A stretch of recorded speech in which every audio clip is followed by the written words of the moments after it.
Hey, welcome back, Chili Peppers, to Los Pimentos Fantasma. I'm your host, Robbie, and today is a solo episode.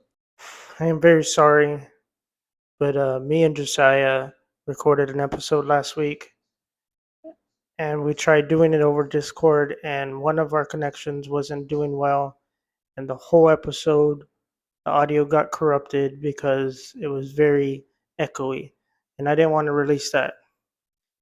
It was a very funny and crazy episode. So, to give you a recap of what happened in the episode, in the beginning, we talk about how our day's going and our week has been. And as always, work is work and life is life. Uh, that week, I had gone to a convention called NostalgiaCon. And what NostalgiaCon is basically mainly based for like Nickelodeon, but also like a little bit of Cartoon Network cartoons. Um, Mainly based in the 90s, like mid 2000 cartoons. Um, I have recently made a podcast bucket list. And what that entails is what I did that weekend, which was giving my business card, our podcast card, to a big time podcast group. Another thing on that list is doing skits for YouTube, doing videos out in public, interviewing people, going to a haunted location and doing podcasts there, doing a podcast out of my city or even out of state. That's another big thing. But that weekend, what had happened was I met the greatest trio of my childhood, which is the cast from Ned's Classified School Survival Guide, and they're very nice, very understanding. They sat there and listened to what I described about the podcast. I basically told them that I'm a collector of stories and I interview people about their paranormal experiences, funny stories, and they liked it. They scanned the code. Not sure if they followed or anything, but at least I got it out there, you know? I got my foot out there. Very nervous because I am very antisocial if I don't know you well. If I do know you well, I'm very crazy and extroverted. And I do not have a filter, which sometimes gets me in trouble. But being a Deadpool cosplayer, that helps a lot because Deadpool can get away with everything. I do have some crazy news this week. I follow this page on X, formerly known as Twitter. It's called Morbid Knowledge, and it does news that like doesn't show up like on networks or like live TVs, that type stuff. There's this woman that's getting sentenced to life for unaliving her 24-year-old boyfriend because they were having rough sex during being high on crystal meth, and during intercourse she strangled her boyfriend, unalived him, decapitated him, and removed his organs from his stomach. When interviewed and asked why she did that, she just simply said, "We used to do it all the time." Now that's some wild shit. Very wild. I found another disturbing, not so much news, but it's like a disturbing story. This one is pretty crazy. In 1983, this woman unalived her three children and drove them to the hospital. One of her daughters was pronounced unalived upon arrival. Her other daughter suffered a stroke, and her son was paralyzed from the waist down. This woman claimed A strange man tried to steal my car and then unalived everyone in the car. Later on, police found a secret diary which she detailed her obsession with a married man who did not want kids. Uh, Ultimately, it led to her arrest, and she was sentenced to life in prison plus 50 years. Now that's why. To lighten up the mood a little bit, I had promised y'all that I would read the rest of the episode for El Señor de los Anillos, the Trono Chronicles. So I'll start up from the beginning because I gave y'all a sneak peek.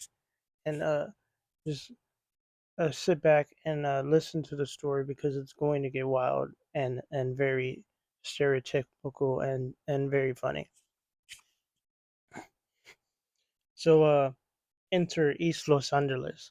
We see a group of cholas lounging on the street corner, sporting tatted faces and lowriders. Chico, the leader, receives a mysterious ring from a hooded homie. Ay, ¿qué es esto? Chico said. The homie reveals that the ring holds immense power and must be taken to Mordor, the heart of the hood, to be destroyed. Chico assembles his crew, Lily, Pee-wee, and Chata, and they set off on their quest. Enter the hood. The Cholos encounter the wizard Sanchez, who joins their journey along the way. They battle with the dreaded Serenos and face challenges like the riddle of the Tirado Chicos. Enter the taco shop. In a moment of respite, the group meets Frodolo, a small but street-smart homie who offers to guide them through El Monte Pass. Enter the barrio. As they reach Mordor, they are confronted by the evil Sereno leader, El Diablo, who seeks to claim the ring for himself. A fierce lowrider battle ensues, with Chico ultimately destroying the ring in a fire explosion. The Cholos return victorious, hailed as heroes in the barrio, but as they celebrate, a shadow looms ahead, hinting at a new threat on the horizon. The end. Now, that's pretty funny. It's very stereotypical, but that's what I have AI write for me. I have other ones that I'll give y'all a sneak peek again for next week's episode or whenever we do another episode with the ChatGPT. This one is El Señor de los Anillos, the Cholo Chronicles. Return to the barrio. Fade in, enter East Los Angeles again. Several years have passed since the defeat of El Diablo. The barrio is at peace, but whispers of a new darkness start to spread. Chico and his crew have settled back into their daily lives, but a familiar face from their past returns. The group reunites at the local church, where they meet with Father Ruiz, who reveals that an ancient prophecy foretells the return of a powerful Cholo wizard, El Jaiba. Okay, I'll end it there. You'll get the next part in the next podcast episode. All right, now for my favorite part, my favorite segment, the spooky segment.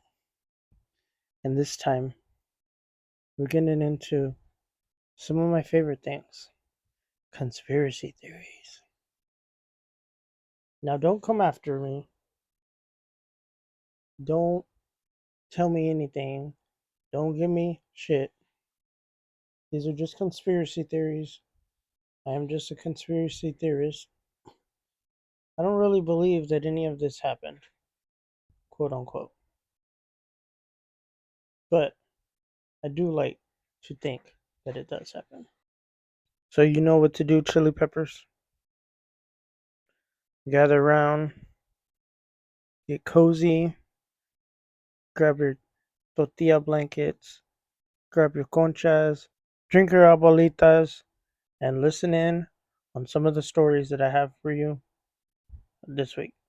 So, this week I will be touching on like doppelganger type stuff. My first one, and this is one that I believe, quote unquote, that happened. Uh, the death of Avril Lavigne. Me and countless of people believe that she either unalived herself or she got in a car crash in 2003 when her debut album was getting up there. I remember jamming out to Complicated and Skater Boy back then. Best songs ever. But there was happenings that she was very she's very suicidal,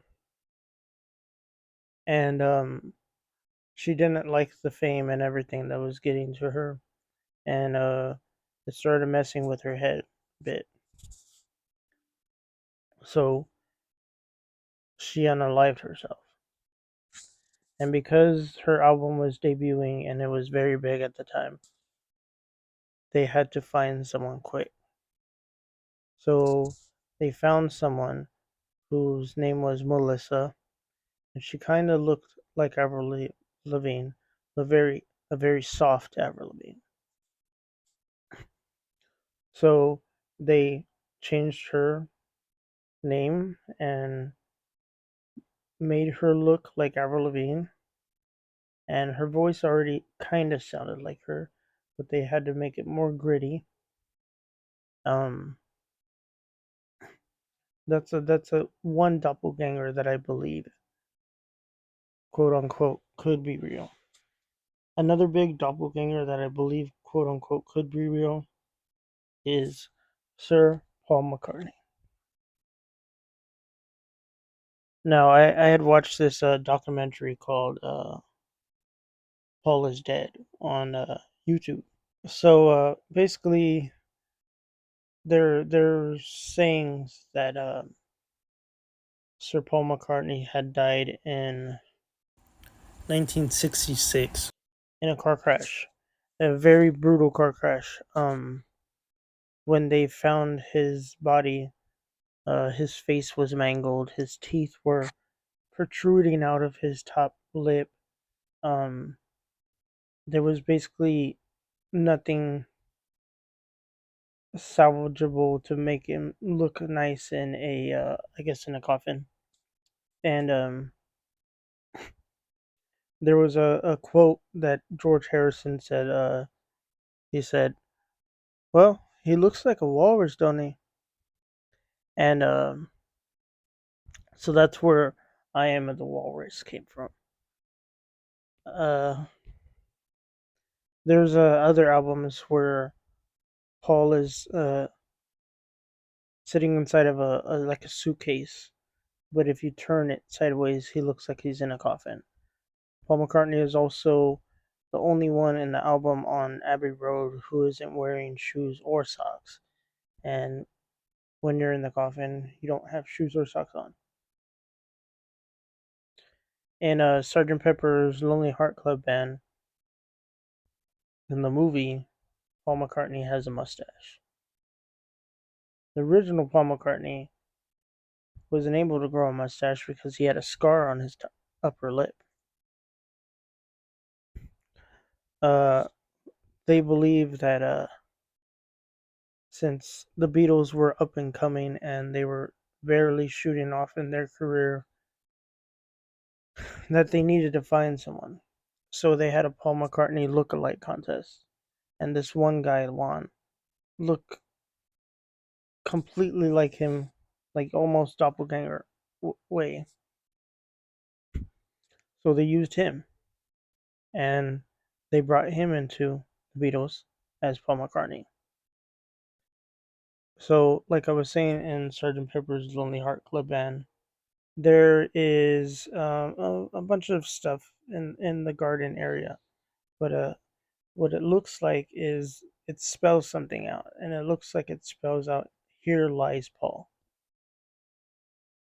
with Paul being the I for lies. There's also a Grim Reaper in the corner. There's also the car that he was driving, and there's also like an angel next to the Grim Reaper or the car, indicating that he had passed. There was many clues in all of the albums.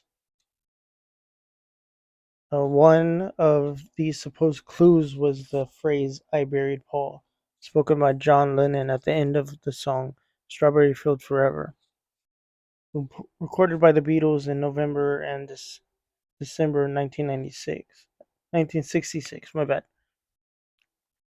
Lennon later claimed he had actually said cranberry sauce. Additional hints were believed to be embedded in the cover of the Abbey Road album. The claim was that it depicted a funeral procession with Lennon dressed in white as a heavenly figure, Ringo Starr in black symbolizing an undertaker, George Harrison in denim representing a gravedigger,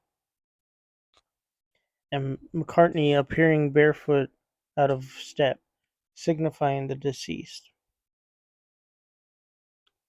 The Volkswagen's license plate 28IF was interpreted to represent Paul McCartney's age if he were still alive. Also, the perception that the left-handed Paul McCartney held a cigarette in his right hand was considered evidence of an imposture in a particular photo. However, these rumors were ultimately debunked in the book titled "Turn Me On, Dead Man: The Beatles and the Paul is Dead Hoax" delves into the intriguing episode of pop culture history. That's pretty cool. But yeah, that's another doppelganger that I quote unquote believe is real. Another one is Kevin Hart, because nobody believes it, but Kevin Hart got in a very fatal accident where his car was basically smashed and the whole top of his car was decapitated. No way in hell someone could have survived that, but apparently he did, and his career went up. Um,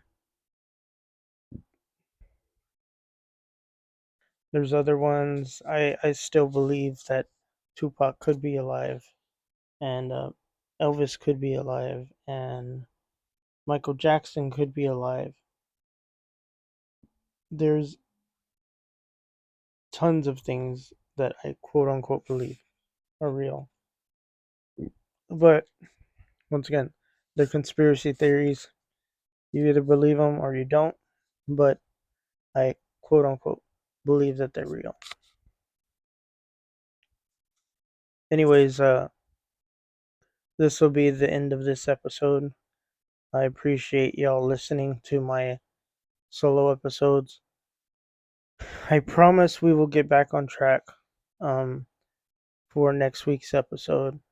It was just I was going out of town last week, and this week I am going out of town again to go see very close a friend of mine. I've talked about my ex before, and I really miss her. Um, I I know that I fucked up, and I'm trying to redeem myself. Anyways, getting sidetracked. As I said in the beginning, the Chili Peppers. Yes, y'all won the poll. The Chili Peppers won the poll. So for now on, y'all will be called the Chili Peppers. Another thing, me and Josiah have been trying to get a podcast together at his house, in like a bonfire campfire type thing where we invite some guests and we talk around the campfire and we just tell spooky stories or stories in general, funny stories, anything in general. Coming up in June, I do plan on figuring out when we will be going to this haunted hospital in Yorktown, Texas. Following that, there's a paranormal convention in San Antonio. If y'all plan on going to that, me or Josiah, or me and Josiah will be there at the convention. So if y'all see us there, come say hi, take a picture with us. I don't know. You want an autograph? If if we really do have fans out there in San Antonio, come visit us. Like, I'm trying to get us booths at different horror conventions, um, so then we can interview people, random people, for their paranormal experiences. Like always, uh, the link tree is in the description with everything that we have: our YouTube, our podcast, Spotify, Apple Podcasts, Apple Music, Amazon Music, Google Podcasts, iHeartRadio. We have a Discord, we have a YouTube channel, we have an X, we have a TikTok.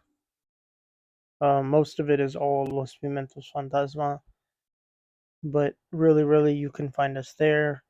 Also, our personal socials are always in the link in the description.